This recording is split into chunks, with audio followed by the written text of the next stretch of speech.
We interrupt you from this podcast to bring you this important message. This podcast is not for children. There's occasional use of explicit language. Listener discretion is advised. Also, trigger warning. There is discussion of suicidal depression in this episode. So, we will give you a few seconds to hit pause and hit subscribe to skip this episode and listen to some of our more lighthearted episodes. Bum, bum, bum, bum, bum, bum, bum. Okay, y'all are troopers. All right, back to the show. I found myself in my parents' basement rapping, "When I die, fuck it, I want to go to hell, cause I'm a piece of shit and it ain't hard to fucking tell. I know my mother wish she got a fucking abortion." I was punching the cement wall to the point that I bruised my own hand. Through tears and anger, there I was, freshman year of college, world ahead of me, livid and checked out. Dark passenger in full control. When I say the dark passenger was in full control, I mean there was nothing but a tirade of extremely aggressive thoughts rampaging throughout my mind, flailing arms in a fit of rage. "You're weak and never going to graduate. Keep punching the wall, idiot, because you're going to die sooner or later, alone and forgotten." Thanksgiving break was supposed to be a time of family and love, yet instead, I found myself as my own worst enemy, struggling through thoughts of suicide, not strong enough to muddle through it, and not strong enough to take my own life. Of course, critics say taking your life is the easy way out and a method of weakness, but I disagree. Taking your own life takes an extreme amount of pain, suffering, and resolve. I would hate for these thoughts to befall my schizoids, and if they do, know that there is always help, and I'm always open to you as a resource. For more professional resources, visit mentalhealth.gov. I needed help immediately, thoroughly, and desperately. Now, I had had bouts of suicidal depression in high school, but this was different. In high school, I had watched the movie Black Swan. I was watching it on one of those many bootleg sites available in the earlier half of the 2010 decade. I came to see myself as both the evil doppelganger and psychotic main character. I was crying outside of my high school library when the librarian came to ask me what was wrong. There I was, fist pounding. What's wrong, Muff? I think I don't belong. I think I'm evil, and no one wants me here. You're not evil. We love you, and we're happy to have you back. I had just gotten out of my coma, and I was suffering from delusions. This was one of the many moments throughout my senior year when I questioned the morality of my existence. I had come to see my life as a cruel joke to those who I lived with, bound to be a burden, as in reality I could not get anywhere in life with chronic mental health problems. I also believed the illness had befallen me to get some misplaced revenge on the world, as if I were taking an unrequited toll on those who had wronged me in the past. There I was, fist pounding. Storms had been attacking Detroit more than what I believed was normal for Michigan weather, and I believed it was my fault. I arrived at the caddy shack, and my boss, the caddy master, only helped these notions. He said something along the lines of, "Junior Mafia, what the hell did you do to the weather? How are we supposed to get your ass out for a loop now?" A loop is what those in golf call a full 18 holes around the golf course. My boss, for all intents and purposes, was an asshole, but he helped me get my scholarship, so all the harassment came out in the wash, I guess. I know this sounds like a typical greeting and jest, but the fact that he gave me one of the more irksome golfers made me feel as if the greeting was, to say in the least, poor taste. Then when the loop ended due to weather, he said more. "Ugh, what do we even keep you around here for?" My brother came to pick me up, and I vented to him. The caddy master hates me, and I don't know why. Yo, chill, man. He's like that with everybody. I worked here all through high school and probably experienced more of his bad side than you did. I'd picked up a new habit of self-harm from Black Swan. "Cut into the skin on the nail beds of your finger, and if you do it long enough, eventually you'll go into shock." I thought that any harm to me would result in good karma for the surrounding environment. There I was, fist pounding. It had been 2 months since my coma, and my parents, being the typical parents of first-generation American-born Nigerian kids, had called a pastor to interpret my visions. I was extremely reluctant toward the meeting because I was nowhere near the religious type. I knew he would come with his oils and scriptures, hoping to convert me to a devout, dedicated, God-fearing disciple. I wasn't going to tell him I was suicidal. I was just going to describe a vision of me flying in a storm-ridden sky.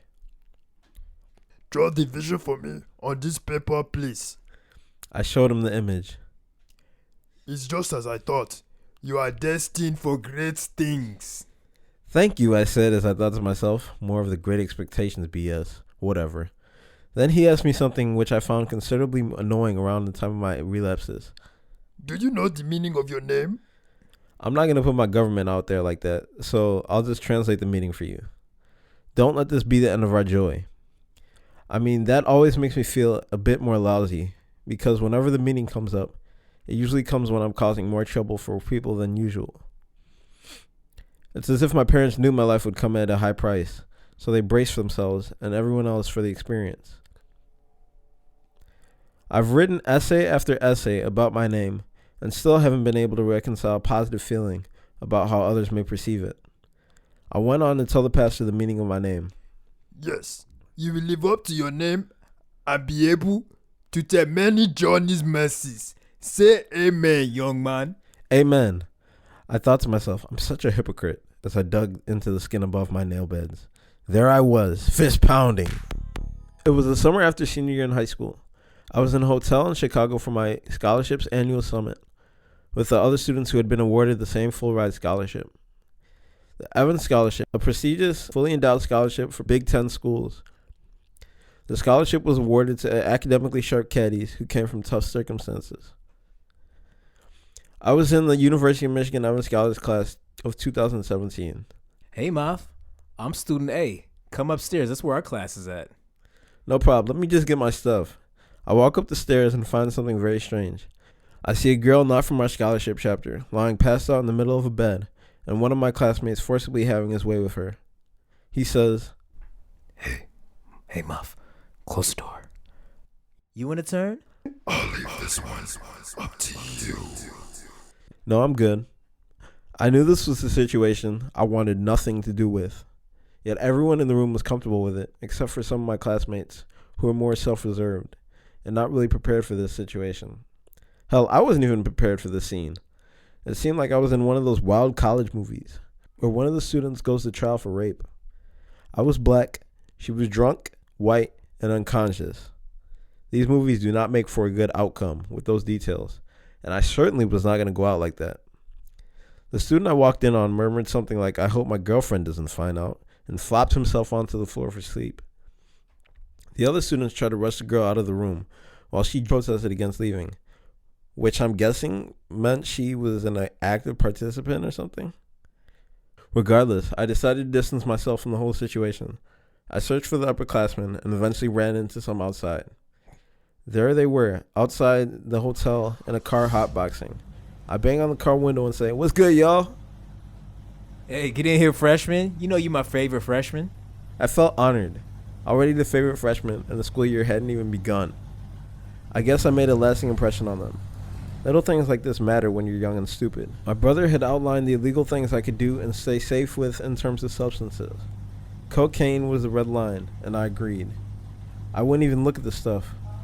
He said I could try marijuana, but be careful because of my condition, and that a little bit of alcohol was completely fine. I ain't say all that. Chill. Oh, really now? Oh, yo. Now we telling some tales? Yo, you the feds. What are you doing? You snitching? Jesus. Whoa. Oh, whoa, buddy. Individual number one. What would you like to say? Yeah. This was almost 10 years ago. So yeah, my views have definitely changed as far as mixing drugs and mental illness goes. So there's that. All right, back to the story. So I jumped in the car and asked for a hit. One of the upperclassmen chuckled and said, "Here." This is your brain on drugs. One of the upperclassmen chuckled and said, "Here, buddy, it's some dank stuff. I hope you can handle it." I put the joint to my lips. This was my second time smoking weed. I tried to play it off like I was already an established pothead. Although I did get praised as the best freshman, I still felt like a hypocrite. Cool enough to smoke weed, but not have sex with a random drunk girl? Was any of this stuff even cool? Besides, why did cool even matter? I contemplated the whole ordeal in the hotel room for hours. because I couldn't sleep. This is your brain on drugs. I had a headache, perhaps because of my mixing meds with marijuana. I stared at the ceiling in shame, while my classmates cozily slept throughout the night. I dug into my nail beds again. There I was, fist pounding. Fast forward to August of freshman year. My scholarship class and house officers had moved onto campus earlier than the chapter or regular students for bonding. I thought I had made a lasting impression on the upperclassmen to be called the favorite freshman. The officers liked me and referred to me as such. Thus far, no one in my scholarship network knew about my brief slight with juvie. Not even the administrators at the Western Golf Association knew, as they were responsible for reviewing the background of all applicants. I plan to keep it that way. How the Evans Scholarship works is the WGA pays tuition, and each campus is designated a house, paid for by the WGA. All the student has to worry about is food and books. I, however, like a few other scholars, was also awarded money by the university on top of the scholarship. I had been given about $8,000 in spending cash from the university. I was paid, so I thought at least. I think one of my classmates had caught on to this, as I was seeing all me quite a lot. Got everything, I got everything. I cannot complain, I don't even know how much I really made. I forgot, it's a lot. Soon she said to me, Yo, why are you so stuck on that song? I just like the song. Drake is wild, bro. Soon it was time for one of our major bonding experiences. We were to find our way back to the scholarship house after being set loose on the local campus forest. First, we were to share interesting facts about ourselves for an icebreaker. My fact was that I was Nigerian. Boring. That was your fact? Man, I've been to juvie. That's you right. want me to say That's that? more like it, yeah. There was no way I was going to let my little secret out this far. Not about juvie and not about my mental illness. I kept these secrets very near and dear. I see. I got you. Although this all went off without a hitch, I still had this nagging anchor that I wasn't going to be able to get through the first year, let alone graduate, because of my dark passenger. All throughout the first week, I caught myself scarfing down extra prescribed pills in an attempt to calm down my anxiety. After 2 weeks, classes begun and I was overbooked. I had registered for 17 credits along with a meal job. 3 of those credits were a research position where I would observe a doctor operating on sheep and pigs in an effort to further research in a field called perfusion. Perfusion entails keeping organ transplants is viable enough for use after hours of being outside of the organism's body.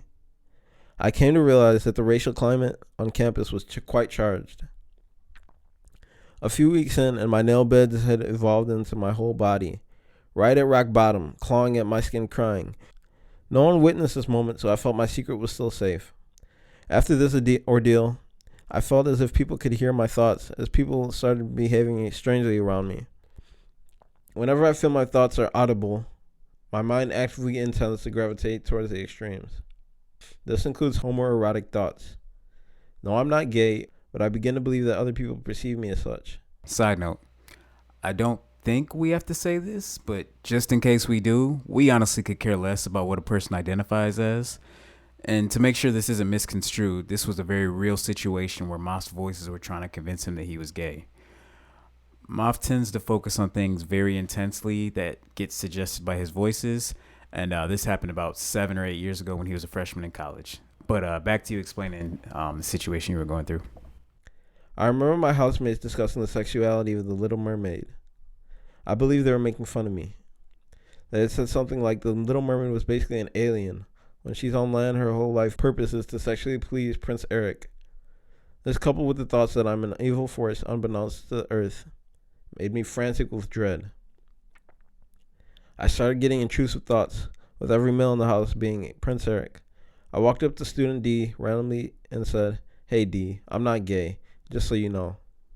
I was struggling with extreme anxiety. He said, "Oh, that's cool. Why are you telling me this?"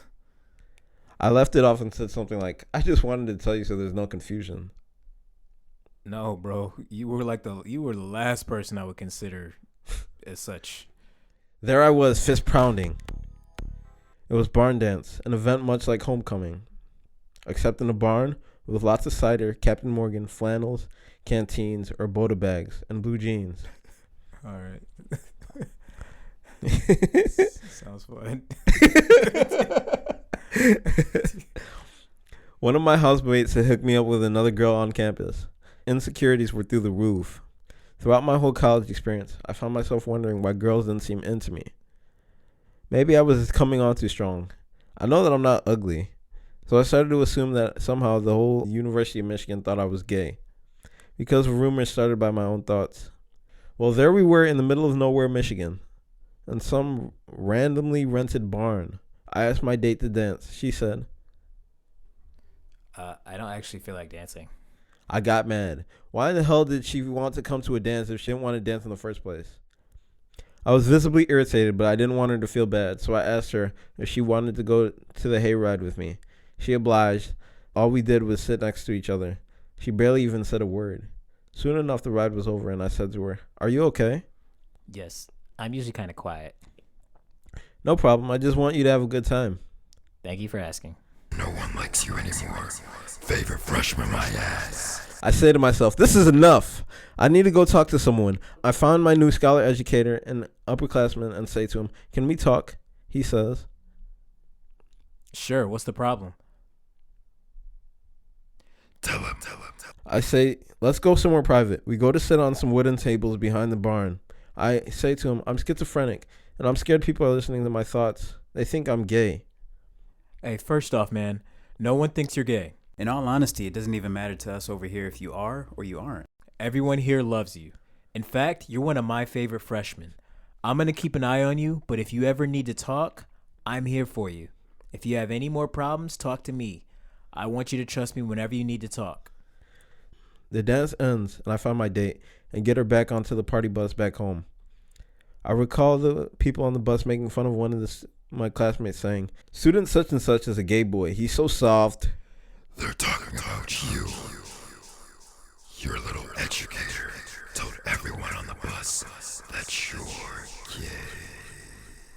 Now I knew I was in no place to even worry about the voice, so I just closed my eyes and tried to sleep. The bus ride back took about 2 hours, and when the night was done, I asked my date if she needed me to walk her back to her dorm, and she replied with a no and "have a nice night." I dug into my nail beds. Damn. Ooh. There I was, fist pounding. It was almost Halloween, and my house had been notorious for sponsoring one of the best Halloween parties. The night came, and the passenger was in full effect. Freshmen took turns guarding the hallways and keeping guests either outside or in the basement or in the attic. There was this girl who we will call Z. I kind of believe she was into me, but I wasn't sure. She attended the party and came to see me along with her friend, which I was acquainted with. Strangely enough, her and her friend were dressed as prisoners. I started to believe that she knew my secret somehow. We chatted for a bit and they left. She said she would come see me later next week. I was not expecting much, just a regular visit. The night goes on and my roommate's friends end up causing more trouble than I hoped for. His friend throws up in my water bottle, and another one of my roommates is lying naked on my bed. Bare ass? Bare ass naked. Ugh. I could not bleach that bed. Enough, man. Go ahead. All right. I'm pissed, so I start yelling at both of them and trying to kick my roommate's friend out. It doesn't work as he falls asleep right on the floor. Just the naked one? No, that's the one that threw up in my water bottle. Oh, that one. He's a winner. The winner. The winner, yeah. The night ends with me digging in my nail beds again. A week passes and the girl Z comes back to the house while we are in the midst of an Edward 40 hands challenge. We tape our hands to a 40-ounce bottle of beer and see who could drink the fastest. I end up puking and not finishing the bottle, but after I'm done, the girl invites me back to her place for the night. We go with her and her friend, who I was acquainted with. I think everything is going smoothly, except for the lingering thought that she's only inviting me because she thinks I'm gay. We get there, and I say something along the lines of, "Oh, you play guitar, right?" I ask her right in front of her friend and say, "You want to teach me a little bit?" She replies that she's tired and offers me her couch for sleeping. The best thing I got out of it was the little comfort that I could now back up the fact that I was straight. As if I had something to prove. It'd be as simple as saying I spent the night at Z's. Although nothing happened, I still felt uncomfortable using her as some sort of proof. No more nail beds. I resolved time to deal with this problem like a man. There I was, fist pounding the wall. It's Thanksgiving. I was in full control. We're not gonna live through this binge, buddy. We've been off pills for 2 weeks, and we haven't told a single soul.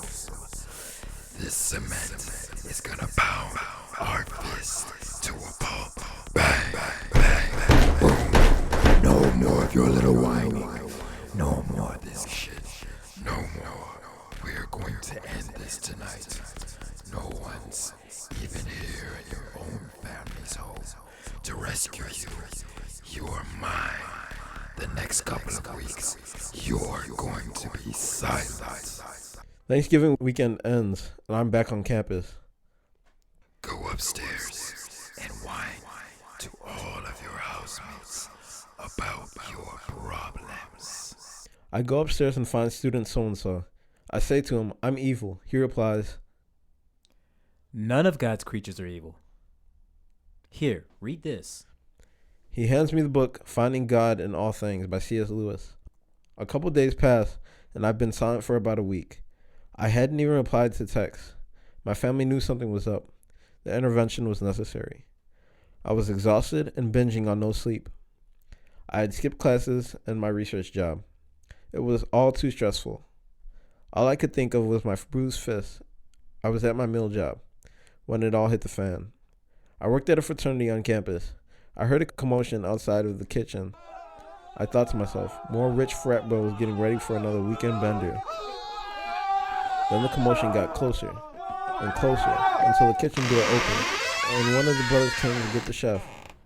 The chef went outside in the living room and came back and said, Your parents are here, Moff. They want to have a word with you. It was one of the most embarrassing moments in my life, as they had to carry me out after I attempted to run. They took me to the University of Michigan hospital.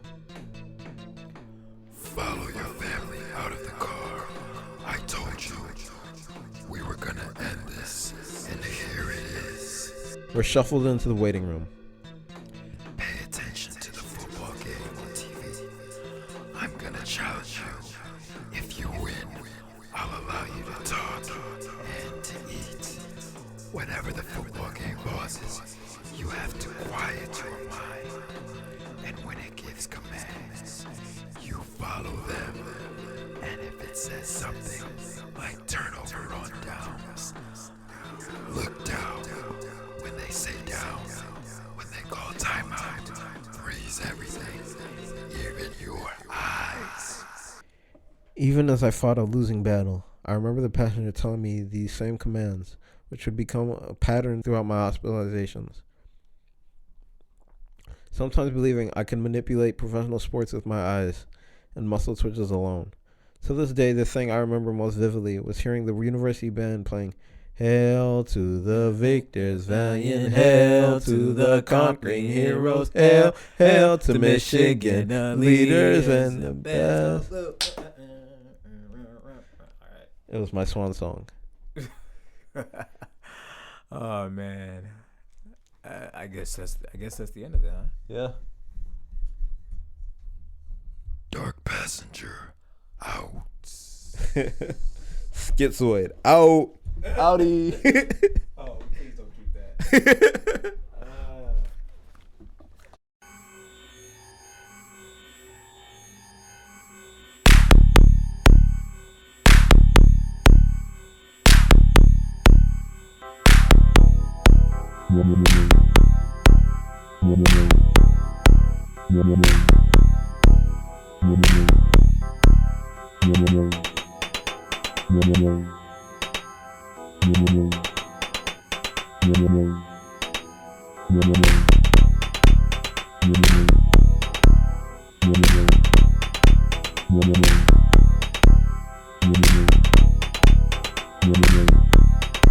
Yeah.